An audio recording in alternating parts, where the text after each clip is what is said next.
Shiv Sena, RJD, JDU, TMC, CPI, CPM जितने उनके पास गया है, कौन जा रहा है? जहां तक निमंत्रण का सवाल है, इसको ठुकराने का क्या मतलब है? हम क्या संदेश दे रहे हैं? मंदिर में जाने में हमें तो खुशी होगी, लेकिन निर्माण का विधिवत रूप से निर्माण तो पूरा हो जाए। जब राजीव गांधी जी ने वहां ताला खुलवाया था, तो आप कौन है मना करने वाले? और चंपत राय वहाँ कौन होता है ये कहने वाला कि शंकराचार्य आए ना आए, उनका मंदिर नहीं है? किसका मंदिर है? दिग्विजय सिंह जी बहुत ज्ञानी महापुरुष, बहुत ज्यादा मुझसे जानकार हैं। मैं उनके बारे में कुछ नहीं कह सकता। कांग्रेस पार्टी ने कभी धर्म का उपयोग या दुरुपयोग राजनीति में नहीं किया है। वो हमारे लिए राजनीतिक हथियार नहीं है, हमारे आस्था का प्रश्न। बिल्कुल जाना चाहिए, सबको जाना चाहिए। हम लोग जाएंगे, बार बार जाएंगे, हर साल जाएंगे। हमारी पूरी आस्था भगवान राम में है। कितने लोगों ने स्वीकार किया है? कोई स्थापित हमारे धर्मगुरु ने जाने से स्वीकृति नहीं दी है, आपत्ति की है। धर्मशास्त्र के अनुसार जो मंदिर का निर्माण ही पूरा नहीं हुआ, वहां कभी प्राण प्रतिष्ठा किसी मूर्ति की नहीं होती, इसके अशुभ माना जाता है। जितने भी राजनीतिक दल हैं जिनको निमंत्रण गया है, केवल कांग्रेस पार्टी नहीं, Shiv Sena, RJD, JDU, TMC, CPI, CPM जितने उनके पास गया है, कौन जा रहा है?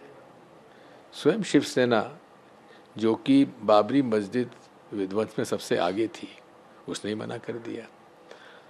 भगवान राम सबके हैं। कांग्रेस पार्टी ने कभी धर्म का उपयोग या दुरुपयोग राजनीति में नहीं किया है। वो हमारे लिए राजनीतिक हथियार नहीं है, हमारे आस्था का प्रश्न है।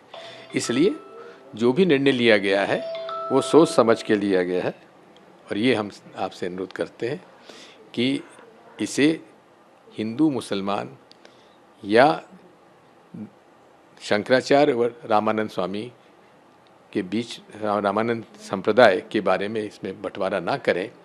इसे मेरी आपसे प्रार्थना है, इसको रोकिए। देखिए, राजीव गांधी जी, उन्होंने ताला खुलवाया।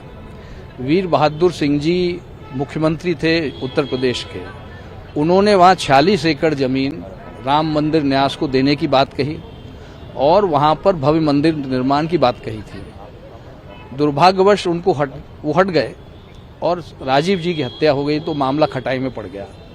उसके बाद वहाँ के साधु संतों ने, पूरे देश के साधु संतों ने इस लड़ाई को लड़ा। बुद्धिजीवी जुड़े, पत्रकार जुड़े, राजनीतिक दल जुड़े, और एक बहुत लंबी लड़ाई कोर्ट में लड़के उन्होंने जीती, और उसके बाद उन्होंने इस निर्माण का कार्य शुरू किया। तो जिन्होंने ये सब लड़ाई लड़ी है, वो निर्णय वही करेंगे। तो उन्होंने निर्णय लिया है। अब जहां तक निमंत्रण का सवाल है, इसको ठुकराने का क्या मतलब है? हम क्या संदेश दे रहे हैं? जब राजीव गांधी जी ने वहां ताला खुलवाया था, तो आप कौन है मना करने वाले? और इस तरह के सलाहकार अगर रखेंगे, हमारा नेतृत्व रखेगा, तो फिर क्या कहेंगे? जैसे परिणाम आ रहे हैं वैसे आते रहेंगे। गलत है, पुनर्विचार होना चाहिए। एक तरीके का फैसला गलत है, पुनर्विचार करना चाहिए। पुनर्विचार करें ना करें, बयान बदले ना बदले, जो नुकसान होना था हो चुका है और चुनाव में दिख जाएगा। दिग्विजय सिंह बयान जो अभी आया है हाल ही में, वो कह रहे हैं कि अधूरा निर्माण हुआ है। और दिग्विजय सिंह जी बहुत ज्ञानी महापुरुष, बहुत ज्यादा मुझसे जानकार हैं। मैं उनके बारे में कुछ नहीं कह सकता। आप क्या लगता है, जाना चाहिए? बिल्कुल जाना चाहिए, सबको जाना चाहिए। हम लोग जाएंगे, बार बार जाएंगे, हर साल जाएंगे। हमारी पूरी आस्था भगवान राम में है और रहेगी। सर, कांग्रेस लीडरों ने इसका विरोध किया है और कई छोटे कार्यकर्ता हैं जो इस्तीफा भी दे रहे हैं कि ये जो निर्णय लिया है कांग्रेस का आलाकमान ने, ये गलत लिया है। ऐसा विरोध मैं कार्यकर्ताओं के निर्णय से सहमत हूं। कार्यकर्ता से पार्टी चलती, किसी नेता से न चली है न चलेगी। आपको लगता है ये मूर्खतापूर्ण बयान है उनका? मतलब जो निर्णय, मैं ये नहीं कहूंगा कि मूर्खतापूर्ण है, मैं कहूंगा कि अनुचित है। राहुल गांधी जी को लेकर भी आपने एक बयान दिया था हाल ही में कि नाम से बनते हैं, कर्म से बनते हैं। देखिए, इसमें सीधी बात यह है कि पार्टी कार्यकर्ताओं से चलती है। मैंने ये कहा था, राहुल गांधी हो, हम हो, कोई भी हो, हम लोग कार्यकर्ता पहले हैं। दूसरी पार्टियों में आप देखते हैं किसी पद पे कोई हो उसको बूथ का प्रभार देते हैं, वो करता है।